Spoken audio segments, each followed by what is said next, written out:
I'd like to begin by acknowledging the traditional custodians of the land on which we meet today and pay my respect to the elders past, present and future. My name's Debbie Heck, in fact. Deborah is the name for when I'm in trouble, so hopefully we won't have any trouble. So what I'd like to share with you today is some work that I've been doing looking at reframing, and it's been very exciting to be at this conference to actually see the variety of ways people have been reframing these particular frameworks in terms of the research skills development and the work skills development. So to give you a snapshot of where we're going, there's increasing attention in initial teacher education around the quality of teachers. There's an outcry from the government and parents, and everyone of course is concerned about this. And this has led to this push towards this notion of we need our teachers as they graduate to be work ready. So what I'll be looking at is trying to critique the 6 facets of both the work skills development and the research skills development frameworks to look at how could we use these to develop and frame up the curriculum in initial teacher education to respond to this emerging issue in our field. However, I'd also like to bring another lens to this to actually take this work further forward, and the lens that I'm looking at is this work readiness scale that is being developed, and I'll tell you a little bit more about that as we go on. So what I've done in this paper is largely a critique style work where I don't have data so much as I've analysed these different documents to come up with the beginnings of a reframing that we are then using within our teacher education program. So work readiness and teacher education. As I mentioned, there's an increasing concern from the government around the readiness, the quality of our teachers. And this is linked up not just with their readiness for the profession, but with the increasing concerns around the attrition within the first 5 years. So we have an ageing workforce, and so this then becomes a workforce concern for governments, both federal and state, around this country of Australia. So of course, when you have a problem, you need to do a review. Any of you involved in teacher education will know that there have been numerous reviews of teacher education. The most recent one is called the TMAG, the Teacher Education Ministerial Advisory Group. And one of the key findings of that particular work was this notion that we need classroom-ready teachers. What's very interesting in the review is it's pretty silent on what classroom-ready teacher might look like, but this is the mantra that comes back to this work readiness kind of agenda. What we do have in Australia is the AITSL standards, Australian Institute for Teacher and School Leadership. And these are standards that are agreed across Australia, and we have 7 different standards in 3 domains. So these are largely the work that each teacher education institution is developing.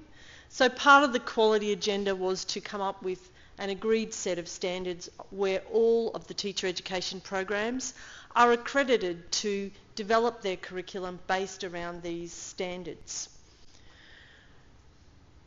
The challenge, of course, here is that we're wondering whether classroom ready means achieving these standards at the level of a graduate. So what AITSL have done is prepared these standards, and they have 4 different levels. So they have graduate, they have proficient, they have highly proficient, and they have lead. So most teacher education institutions have interpreted this notion of classroom ready, meaning that we are producing graduates that achieve this set of standards. So what this led me to do some further work on is, well, if classroom ready, does that really mean work ready? So there is quite a bit of literature around this notion of work readiness. So I started to explore that and thought it was best to define that first. So it's a set of skills and attributes that make a graduate ready or prepared to be successful in their chosen profession. And what I found really interesting in this space was that most of the work on this was actually in the health professions. And so this Calabaro and Walker, that work in particular has been identified as exploring strategies as we produce large numbers of health professionals to be able to come up with a work readiness test that can be administered by health organisations, so they don't need to interview everyone. They just run this little test and hey presto, they can pick out the work ready graduates and employ them. This concerned me a little, but I thought that actually looking at the kinds of questions that have been raised in these work readiness scales might be useful for me to explore how I might be able to frame up or reframe the MELT. So how can we look at exploring this? So what I did was then I used their 4 different categories that they had identified in this work readiness scale. So the first one was organisational acumen, the second one was social intelligence, work competence and personal characteristics. And what I did was I went back and looked at the AITSL standards across those 7 standards and thought, isn't that really interesting that the standards for teachers don't seem to have that affective domain that's clearly evident in this work readiness scale. So most of the things around the AITSL standards are all about things like organisational acumen and work competence. There's very little in there that talks about social intelligence and personal characteristics. So I was interested to go back to the Research Skills Development Framework and the Work Skills Development Framework and say, how could I meld these things together? So what I did then was I took each of the facets and I actually looked at the questions that were in that in the scale, and I actually tried to match them up. And then what I did was I used the kinds of wording that was there, as well as an analysis of all the various iterations of the Research Skills Development and Work Skills Development frameworks, acknowledging that initially the Research Skills Development Framework didn't have a huge effective component. As time went on, and I know Sue and John have worked on the actual notions of how do we actually develop up and add in that effective domain. So what I tried to do was to do that a little bit more systematically. And what I did this was in framing it up and positioning it within the work around teacher identity. So here what I started to do was to think about, well, what are the components that might be becoming a teacher? How do I identify as becoming a teacher, and what are the components of that?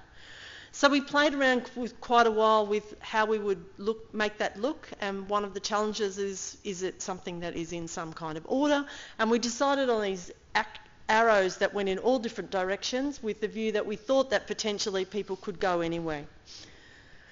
And then what we did was we tried to actually frame up and make a range of statements that incorporated the Research Skills Development Framework, the Work Skills Development Framework, and this Work Readiness Scale to really try to actually capture what we meant by those different aspects.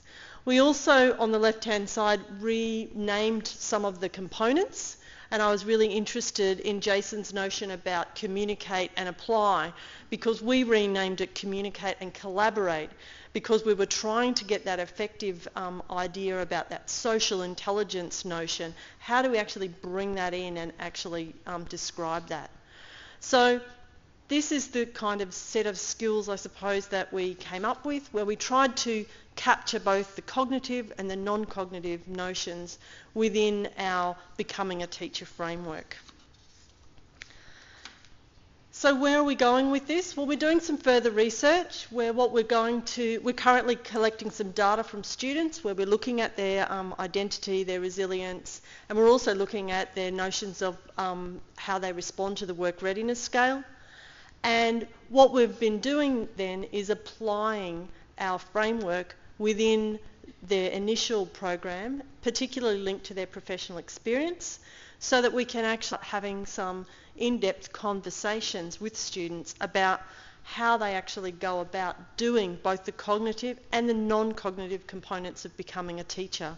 Because often we have to design our program and get it accredited to meet all of the AITSL standards, But as I said earlier, they don't talk about this non-cognitive component, yet they go out on prac, and if they don't have the social intelligence and acumen, then they're going to actually struggle and find it quite challenging to actually be able to be a teacher in their community. So today what we've done, just to give you a little bit of a heads up, is we've actually done an initial survey where we've identified all of these components, and we've actually fed back to students who are maybe not exactly the same cohort, but students at our university, and said to them, these are the way people have talked about their organisational acumen, these are the way people have talked about, and we've actually framed it up around each of the facets that we described. I'm just trying to work out how to go back. So we've framed it up, and we've actually embedded each component of the framework in different parts of the course. And then what we've done is actually fed back the data to the students. So this is how students felt at this stage before they were going out on placement. These are the things people raised. It's quite typical to feel this way. So that we made it actually something that I'm not the only one who feels like that, which I'm sure many students feel. And then what we've done now, most recently, and I haven't been able to analyse that data before I came down to this conference, was to actually run the survey again with that cohort. So we'll be able to look at how they felt at the beginning of the semester and how they felt at the end of the semester, and we'll be able to frame that up and see how this actually is supporting the students. The final task that the students will be doing is a part of an e-portfolio, where on their practicum they need to actually gather some evidence of how they've engaged with the AITSL standard and with these facets, and they actually need to come back and demonstrate how they've actually met the standards, including both the cognitive and non-cognitive. And we think that will actually provide us with students who are much more capable of understanding how they are becoming a teacher. Thanks.